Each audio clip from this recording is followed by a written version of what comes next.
Don't be easy, but in the first 5 seconds, be easy. Hi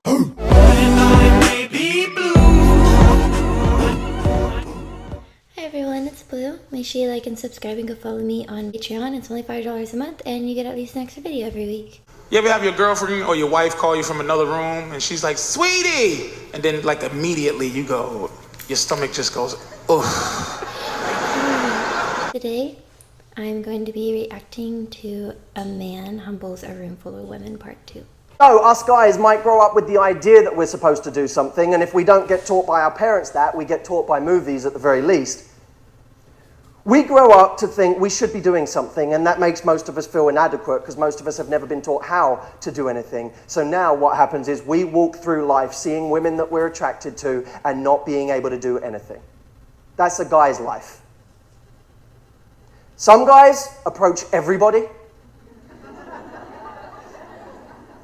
Some.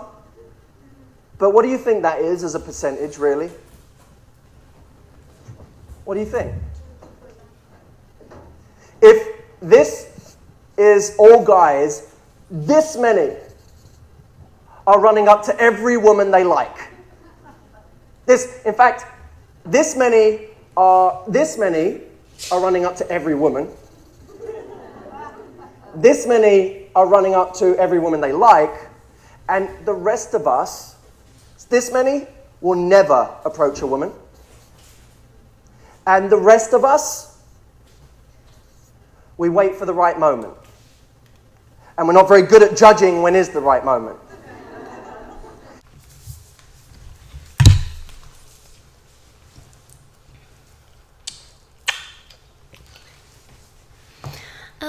What's interesting so far about this video is that he drew this graph showing a very small percentage of men who actually, I guess, go up to women that they're interested in or that they want to talk to. I don't really personally find that shocking, because to think that every man who just wants to talk to a woman does it, I mean, isn't the case, of course, and women probably vice versa, but I do like him kind of speaking on it. You know, if you haven't learned from movies or even your parents that you kind of have to have this mentality that, hey, you should be doing something with your life or you should be getting something done, you know, like maybe there's a little bit of a lack of guidance of exactly how to do those things. Therefore, maybe it actually kind of leads into men's lives where it's not always super easy to know how do you go and talk to a woman. We also don't know what to do when we've decided it's the right moment, which is why you guys constantly experience guys coming up to you and doing creepy shit.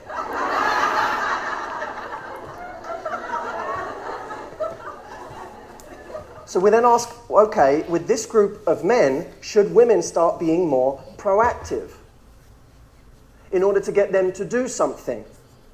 How many of you have ever been guilty of this in some form or another? You said, if a guy hasn't got the balls to come and approach me, that's not the sort of guy I want anyway. How many of us said a version of that? You're crazy. And I'll tell you why.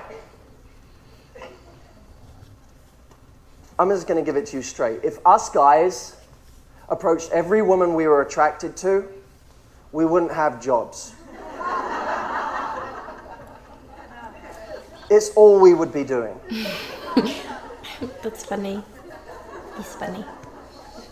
So the idea that if a guy doesn't come up to me, I'm just not interested in him is ridiculous. Ridiculous. Guys, out of 30 women that they might be attracted to, maybe will approach one. Maybe we'll approach one. Maybe we'll find the right moment with one of them. And here's what I mean by the right moment. A moment which he feels is easy enough to do something. Every other moment, the moment it presents too many hurdles, he doesn't do it. You're with a big group of friends, not going to do it. You're in a rush and you have that look on your face like, I'm just getting my coffee and I got to get to work because I'm in a meeting and I got this stuff and I got this stuff and I got to go and I got to go. Text, oh my God, so many things. Yeah, I'm coming, Jake, I'm coming. He ain't coming up to you then. I like how he presents his information. I find him funny, which is very important with public speaking, because if you're super dry and you're just talking, people tune out. So you do have to be on some form of like performative to, keep humans relatively low attention span. Seems like what he's advising them is, if unfortunately you've had a mentality of, well, I'm kind of just waiting for a guy to approach me and hasn't really happened, it's a pretty good way and presentation as to why he's saying this is why that's probably not happened. I mean, there's probably plenty of guys that you've locked eyes with, he's locked eyes with you, but he didn't walk up to you because, like he said, he might have found 10 women attractive that day and only goes up to one. And, if you thought he was attractive and he thought you were attractive, maybe it's not just the right answer to always wait on, someone to come up to you. Try to get out of your comfort zone as well, since you expect someone else to do that. Come in, Jake, I'm coming. He ain't coming up to you then. She looks busy, she'll fucking kill me.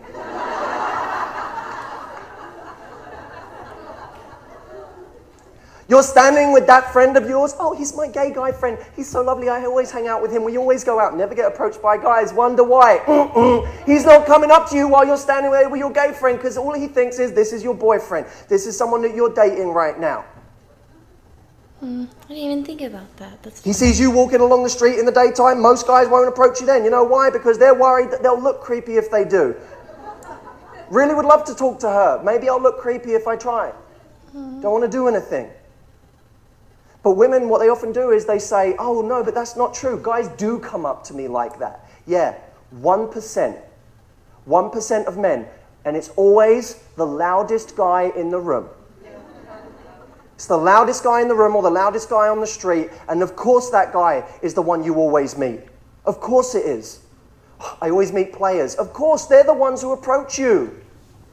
Players are the ones that are good at that. If you feel like the only people who do approach you are like the obnoxious ones, creepy ones, or the players, maybe it's because some of the ones who have gotten good at approaching women are the ones who are like doing it for sport. Not saying everyone. They're literally just kind of quoting him and summing up what he's saying. I think that actually makes sense. It's like, oh yeah, how logical is that? Like the one who gets really, the one who really swept you off your feet probably has not only ever talked to you that way. And it's not even bad on him. It's just, how do you think that he got kind of skilled at being like, I'm confident in what I say because I've said it before and it's worked? Again, nothing wrong with that from his standpoint, but from yours, if you're not looking for, a player, but you're expecting that the only person that you would want to give a chance is somebody who approaches you, I think that all he's trying to say is, it's a little unlikely it'll happen. It's not impossible. It's just, look at all the women in this room right now. How many of you do you think that you will walk out of here and there's 3 guys waiting outside and they'll approach you, but there's only 3 of them? How many women are in that room? There's like 50. So you're probably still not going to be a person who's approached by a guy if he wants to approach a woman. So I think that he's making fair points and he's not being rude or saying anything super stereotypical. Players are the ones that are good at that. They're the ones that do approach you. So if you're hanging back and waiting for guys to do it, of course you only meet players. Of course you only meet the loudest guy in the room. Of course you only meet that cocky guy who doesn't actually give you anything more. Of course. Because 10 minutes later he's doing it with the next person. Tomorrow night he's doing it with the next person. Not true in all cases, but certainly in many. With these guys, they're trying to find the right moment. So, my friends, it's not about you making the move per se. It's about you giving him a license to make the move. Because if you're the 1 in 30 that makes it easy, you're the one he's coming up to. You're the one he's going to try with. Don't be easy, but in the first 5 seconds, be easy. That was actually a really good line. I like that it ended that way. Don't be easy, but in the first 5 seconds, just be easy. Like, you don't have to give a guy a death stare the second he comes up and approaches you like, why are you talking to me? It's scary, which I do see that this video is clearly more on a man's perspective, so I want to give it that space and respect it. However, just speaking out on, I could also kind of see how a woman would maybe feel, oh, okay, well, that definitely doesn't mean it makes it any easier for a woman to approach a man, because that's still scary too. I think that it's just like a thing that might unfortunately run through some women's mind might be, oh, well, he looks attractive and he's not talking to me. So if he sees me and he thinks I'm attractive, he's not talking to me, he's probably taken or just not interested in talking to me. So that's not always true. People should try to like work to get out of their comfort zones. But I could see how like somebody on some other side could say, oh, it'll be hard, but it is, I think, decent advice. Just, especially if somebody's trying to attempt to approach you, maybe don't immediately be like, okay, impress me, perform. Like, no, it probably took a lot for him to come up to you. But yeah, I liked this video. I think he's interesting. I thought it was all really polite, well presented. And yeah, that's basically it. Let me know down in the comments what you think. This video is a little different, but there is a part 1 and part 2. So if you didn't see part 1, make sure you go and watch it. It's not necessary for this video, but it does have a little bit more context to like the theme. And yeah, check out all my links and I'll see y'all next time.